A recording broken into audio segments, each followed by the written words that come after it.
Digital presence is the only way you exist online. And today's guest, David Vance, is an expert in helping you amplify that presence.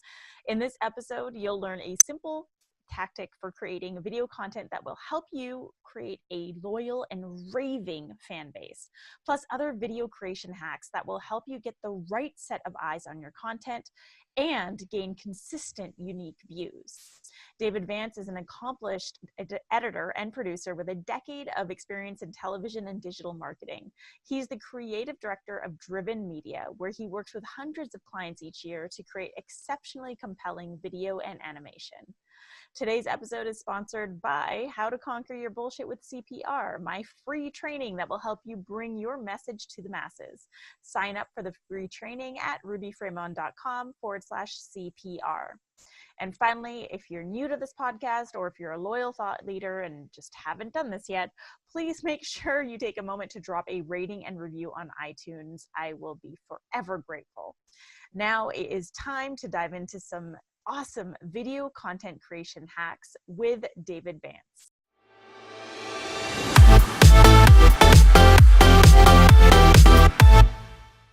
Hey, thought leaders, I am back with another expert who crossed my path at the New Media Summit last year in Austin. David, he caught my eye because he stood up on stage and said something along the lines of how to get more clicks and views. And instantly I was like, fuck yes, I want to hear more about this. And I know my audience wants to hear more about this because the social media landscape is super noisy right now and everyone wants to find ways to get their content seen. So David, welcome to today's Thought Leader. I'm super excited to dive into this conversation with you. Yeah, thanks for having me. I've been writing scripts pretty much all day, so it's really nice to talk to a person. To take a break from just working solo and actually talk to another human being. Awesome.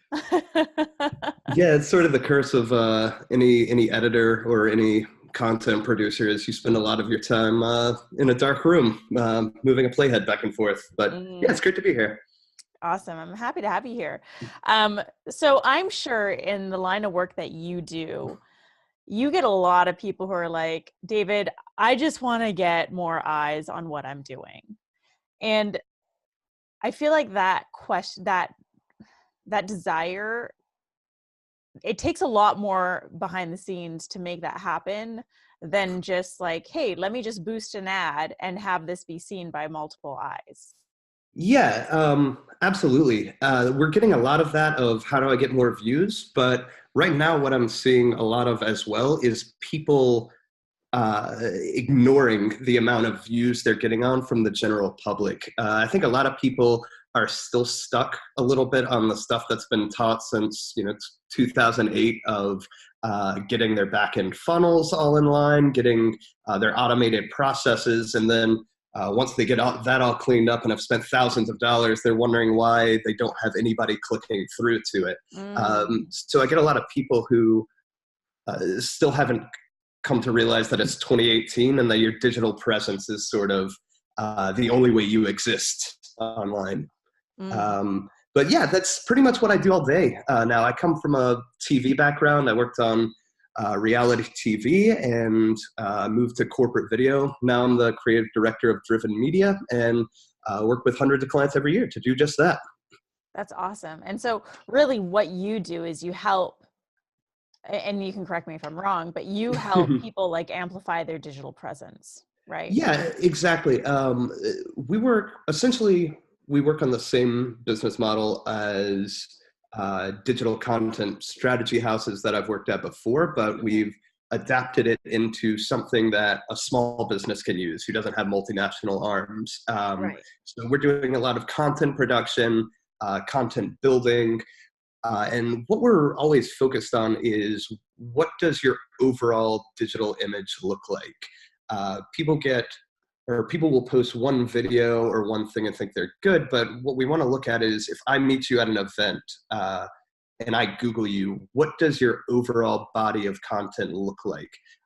Because your digital footprint is who you are on the internet.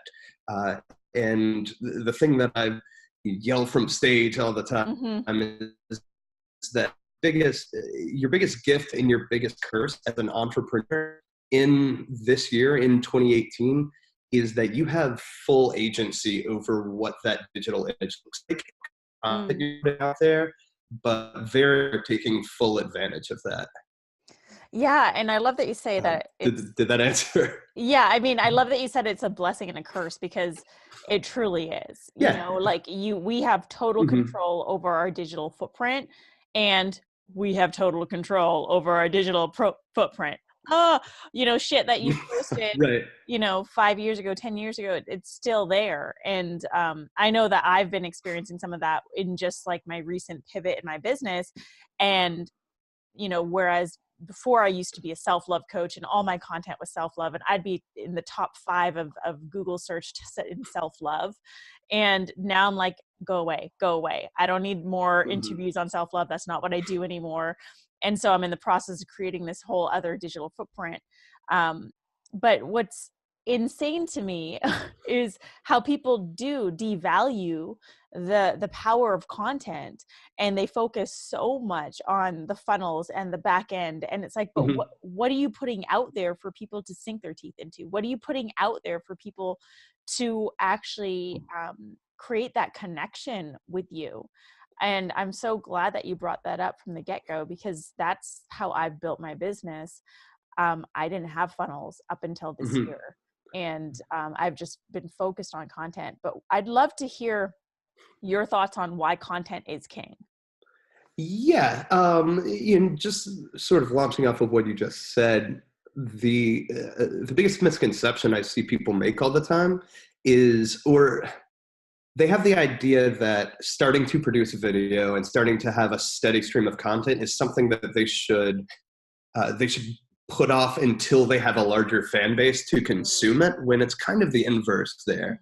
A large body of content is what's going to get you a rabid and attentive fan base. And once somebody's subscribed and has dedicated to seeing your message, then you don't have to pay to advertise to them anymore. And you said it right. Content's key right now. You can see it, especially in the last couple of years in larger corporations. It's why every fast food chain now has to have a snarky Twitter account. People want to have personal, or feel like they personally know the brands they're buying from. So the age of filming a video, spending thousands of dollars on it, positioning it, going through traditional media, it's kind of coming to an end, especially for people who are thought leaders or selling any kind of service-based something. I can go online and find 10,000 life coaches, but what I'm really buying is a person. So that's how we try to set up video from that perspective. Yeah, and I'm really happy that you brought up production, because a lot of the clients I work with, perfection is like one of their stumbling blocks, and they want to wait until they have the perfect, super expensive camera or cameraman, or like a digital production team to put together this perfect looking video for them to launch their first live. And it's like, no, just grab your phone, turn it on, do a Facebook Live. What are your thoughts on fully produced versus self-produced on iPhone? Yeah, I talk about this a lot, and it's kind of a bummer for someone like me coming from the production world. I know, that's why I'm asking years and you. years, Are we putting you out of a job? Yeah, a little bit.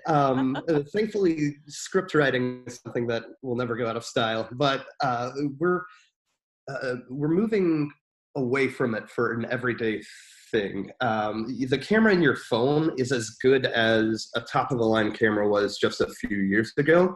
What people are doing when they do that is creating what they think of as valid excuses not to be doing something. We do cross-tests a lot. What we do here at Driven Media, we do a lot of back-end analytics on our client stuff, running social media content videos, seeing how many views we can get, and A/B testing stuff. What we're seeing is, and this doesn't apply to something that's planted on a sales page or something, but when we're running ads meant for social media, when we're running stuff on people's social media accounts, there's exactly no difference between if it's a video that they paid for me to fly out there with a crew to shoot, looks brilliant, tons of animation and editing, and a video that somebody shot in their living room and we threw some subtitles and a couple of graphics on there. It's the exact same click-through rate and the exact same interaction rate. Well, holy shit. Yeah. It's, I mean, I had a client I was just talking to the other day. We were doing some simple animations over their video, and they started talking about trying to price out sort of full-scale shoot thing. And that's kind of half of what I do. But I was trying to explain to him, you're trying to upsell yourself on something you don't need right now. People think that money and production value is what's going to sell them on social media, when really it's clarity of content, clarity of tone, and clarity of message. If you can sit down and come up with 24 really killer one-liner ideas that you think are valuable information, make 24 one-minute videos out of them, you can bust them out in a weekend, you have content for yourself for 6 months or a year, depending on your dispersal strategy. So yeah, most people's biggest issue is waiting to start doing something like that.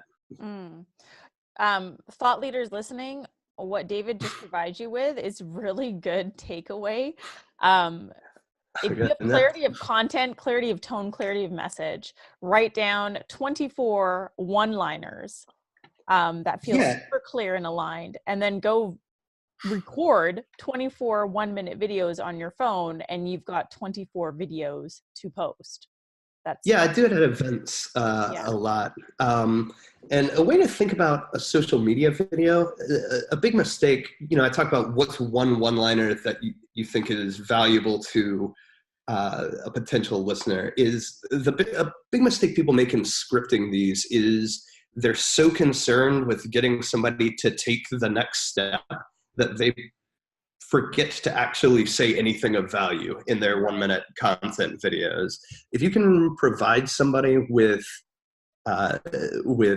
here's some shit I would love you to know, here's a minute of valuable action steps, a minute of some tips, they're much more likely to see what else you have to say. Because in the world that we live in today, people are being bombarded with information left, right, and center. And so to have something delivered to them in like a sizable chunk, something that's easy to digest. And it's funny because a lot of the clients I work with try and overcomplicate everything too. They want to over deliver on video, and it's like that actually overwhelms your audience, and then they tune out, they don't listen.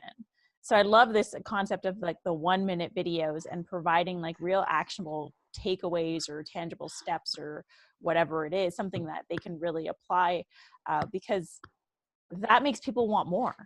I mean, exactly. I think of it in college. I was trying to stretch out my semesters because I wasn't ready to leave yet, and was just taking random stuff, and ended up taking an etymology class called the Secret Life of Words. This is all superfluous information that doesn't matter to the story, but all that to say, the professor at the beginning on the first day of class said, if I can offer you one promise, it's that every class you come to, you'll leave with at least one valuable party fact that you can tell at parties and get a interesting fact. So if you think about your scripts like that, everyone should have at least something in there that somebody feels like they didn't waste their time clicking on it. And so if it's all like, go here and I'll tell you this, you're not finding anybody with any value, and they have no reason to keep watching your stuff. And I think, I mean, you tell me your take on this, but my feelings on that is that people feel like, well, I can't give away too much free shit in my video, so let me direct them here so I can get them in my funnel, and then so on and so forth. But you lose people in that way because you're not giving anything of value in the video, right?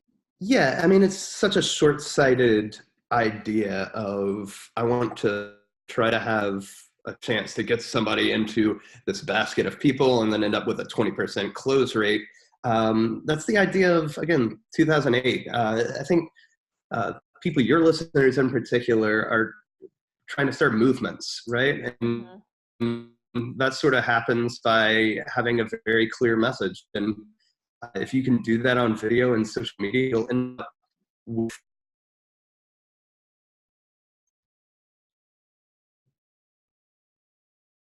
something. Oh, hold on. I think I lost you. Are you there?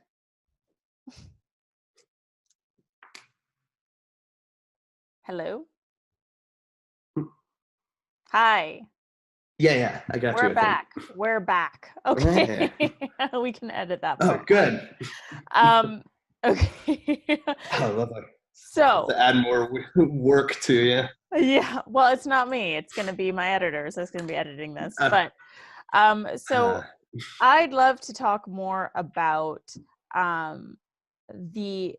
so how can people like me or my audience really start utilizing video content to bring their message to the masses, but also do this in a way that's not taking up too much of their time, energy, resources, etc. Like, what are some of the hacks that you have to offer us?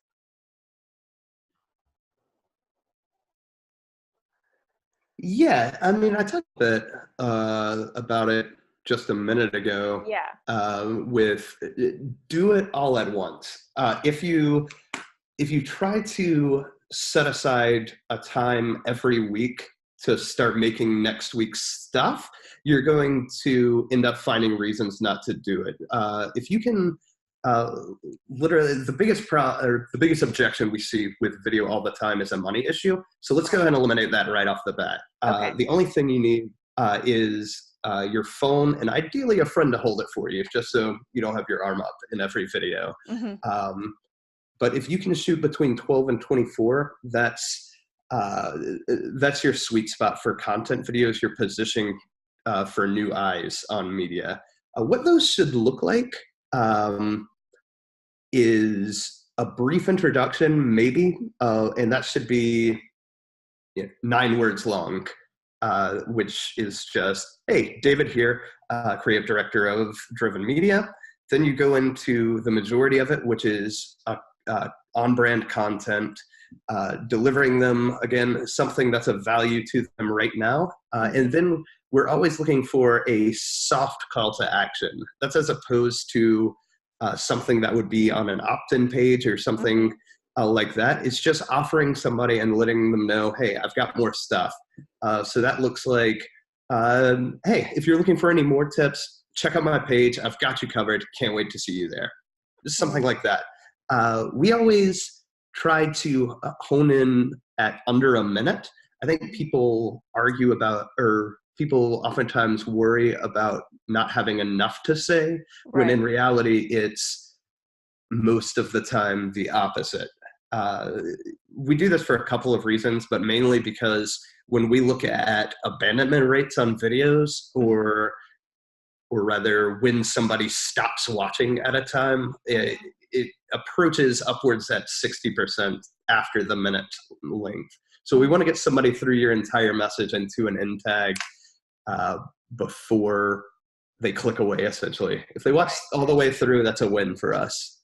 Okay, cool. Yeah, because that seems, so that I've heard conflicting things about this, right? It's like you want to make your video really long because you want people to watch and you want to provide more info, or you want to do these 1-minute videos. And I know that different platforms work differently. So is it that the 1-minute video works better on certain platforms, or do you find that this is really like a sweet spot? So the 1-minute video, I will differentiate that. Okay. It works really well for my purposes in getting clients new, unique viewers. So it's a lot easier for me to place something that somebody who's never met you will watch, with being 1 minute and it shows up on their feed. It promises them something in exchange for a click and a minute of their time. Works really well, gets good subscriber rates. The longer stuff, which I sort of group together, Facebook Lives and longer format video works really well if are either directed towards your current follower base who are already really involved and interacting with you on social media, or if it's something that somebody has previously opted in for. I mean, just think about your own attention span online. If it's not something you've really seeked out, it's kind of unlikely you're going to sit and watch 30 minutes of something. Yeah, like for example, YouTube, right? Like on YouTubers work, I feel they work a lot different. You know, people go on YouTube to search how to do this, how to be seen online, how to download a WordPress theme or whatever. They go on for a purpose. And so when they're watching the video, it's easier for them to watch the whole video because they're trying to learn something. Whereas in social media, like if someone popped up on my feed and I didn't know who they were and they posted or they were doing this super long live, I don't necessarily think I would tune in, you know, versus Yeah, absolutely. if it's someone I know, like, you know, there's this, like if it was someone famous that I knew, I'd watch that, or someone that I really knew who was an influencer that inspires me, I would definitely watch that too. Yeah, and it's always important to remember it's a lot less important to get a lot of raw views and a lot more important to make sure you're getting the right sets of eyes on things. I run into people all the time who, you know, you can pay these companies a couple grand, they export out, have bots and low paid people driving up viewer counts somewhere overseas. So I ran into somebody on a strategy call who they were wondering why they had 105,000 followers and only 3 likes on any views that they put forward. It's because they're not real. So if you're making sure that you're having small core messages that outreach to people who would be way into what you're saying, you're going to have a much more involved follower base, and you're going to see when you do go to start moving people towards your website, moving people towards webinars you're doing, things like that, you're going to have a much higher click-through rate. That's super important because I think we do get caught up in the likes and the views and the follows and the numbers, but if it's not the right eyes or the right people liking and right in terms of like your ideal audience, then that's not going to convert into anything for us. Yeah, I mean, if it makes you feel better to have 100,000 followers, like by all means, throw your money at it. I mean, but if your ego can stand it, just wait the 6 months and grow your follower account organically, and I think you'll be a lot happier than you did. Yeah. I definitely agree with that 1,000%. But like, you know what? If you want the millions of followers, just do you, boo. But I'm here to like actually bring people into a community, and you know, for anyone who's really looking to create some sort of longevity with their impact, I think community is super important, and that's why the connection with the video is super important. Yeah, absolutely. The other thing that's important, I guess I touched on this a little bit earlier, is people have a lack of identity on all of their pages online in that. Okay, so just to start this off with a talking point, I should be able to identify 80% about you in my first 20 to 30 seconds of looking at any page of yours. Gotcha. So there's such a, if you have a lack of consistency there, you're really throwing away potential views and potential clients. You know, I mentioned I worked in reality TV for a while. And the biggest question when people learn you work in reality TV is, you know, is it real? And the answer is that it's not scripted, but it's heavily constructed. You know, behind every one of those episodes, there are, you know, 100 different producers, editors, PAs, things like that, constructing something. And like we said earlier, you know, your biggest blessing and curse is that you're in charge of your own digital footprint. So you don't have, you know, as an entrepreneur, you may not have that entire production team of people, but at the same time, you get to have final cut on what you look like online. And in our space, we get to have that. I mean, we're in control of that. You know, we don't have producers who are doing that for us. We're in control of that. And so, um, Yeah, I was on a show where tell us the dirt. yeah, no, we had a whole lawsuit situation over that of people feeling like they were or talent feeling like they were represented poorly, and it was all because a producer decided they were going to be a villain in an episode. Right. But so you have the blessing of not having that as an option. Yeah. And, you know, so with that being said, and I'd love to cap the conversation on this because this is something I'm really keen on. And Mm-hmm. it's this, yes, the fact that we're in charge of our digital footprint, but how do we then best maximize that power to Mm-hmm. bring the right people into our orbit? Like, I already know we've Right. already heard about the 1 minute videos, but like, what else Mm-hmm. do we have to be mindful of when putting out this video content? Because we have so many different ways of doing it now, right? We have like just posting, recording and posting. We Yeah, have yeah. lives on different channels like YouTube, Facebook, and Instagram have live features. And I think Twitter has some sort of live feature with Periscope. So Mm-hmm. there, what's the best way to do this to draw the right people into our orbit? Yeah, that really depends on what level a business is at. Mm, But it all really boils down to consistency and your promise to an audience, by which I mean, once you have a schedule of how much somebody can expect to receive new content from you, uh-huh. stick with that. Generally, if it's a company making 200,000 or under annually, I'll set up a content calendar that has one main content video posted once every 2 weeks. Uh-huh. In between those two, we like to put a Facebook Live to nurture audience you already have, and then a lot of branded image content, which is Okay. basically just anything that's your own message that can pop up in somebody's feed Got and remind you that you exist there. I know we mentioned briefly earlier boosting posts and stuff, but every social media, especially Facebook, has really powerful tools that even if you don't want to spend a fortune on a full-scale marketing campaign, it. Mm-hmm. you're literally losing money by not throwing $5 every or couple of days Mm, to get in front of new viewers. And once you start to see how many new followers, new viewers you're getting on that, you can break that down and see how many cents you're spending per new follower, and almost always it's worth it.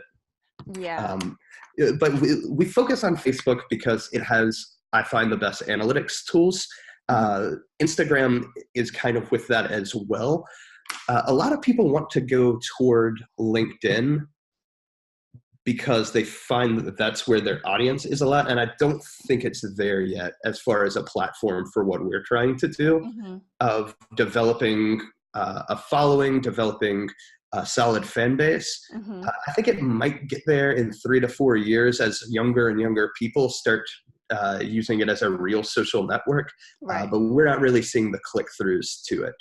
Got it. But like I said, just to wrap that whole meandering Yeah. thing back, um, consistency of content out there, you can't not pick up new viewers. Okay. So be consistent. Yeah, absolutely. Yeah. Yeah. Cool. Mm-hmm. Um, David, do you have any final thoughts that you want to share with our audience today? Uh, yeah, I mean, I touched on it earlier, but just remember your greatest gift is that you have final cut over your entire image. Mm-hmm. If you're not doing anything with it, it's literally like throwing money away. So definitely start producing video, even if it's just once a month. Start building up that content, and in 12 months, when you look back at what your digital footprint is, then you're going to be really happy that you decided to do that a year ago. Great advice. Thank you so Thanks. much, David. Yeah, thanks for having me. Yeah, you definitely, I know for myself and our listeners have sort of taken out that pressure of trying to perfect, and Mhm. removed the excuses. So Yeah. that it's, you know, you can just get started now. There's really no excuse that you Mhm. can't do this unless you legit don't have a phone. Yeah, absolutely. It's even more so than 5 years ago. Yeah. Just the market's changed and technology's changed in a way that I would pressure everybody to start writing out scripts, today. Yeah. Awesome. Thank you so much for being here, David, and for sharing your wisdom. Thanks. Um, why don't you tell our listeners how they can stalk you and Driven Media online, and I'll put those links in the show notes. Yeah, absolutely. I'll go ahead and just give you my email address. If you have any questions about video or if you want a free social media review, I set aside times every 2 weeks to go through people's digital footprint, to go through video content, to look over scripts with them. So if you want to schedule a time for that, I think uh, this is January, so I should have some times available. Um, just shoot me a line at david@driveninc.com. That's david@driveninc.com. I'd love to chat with you. In the meantime, just, start making cool shit. Start making cool shit. Thank you Yeah, so that's on my much. business card. Yeah, that's awesome. To our listeners, thank you so much for joining us on today's Thought Leader, where I'm challenging you to rise up, speak up, and create a movement. Be sure to drop a rating and review on iTunes if you enjoyed this episode. And if you have any questions for me or David about this episode, please reach out to us. David has generously shared his email address, and you can reach out to me on social media at I am Ruby. Thanks again, and I will see you all here next week for a brand new episode of Today's Thought Leader.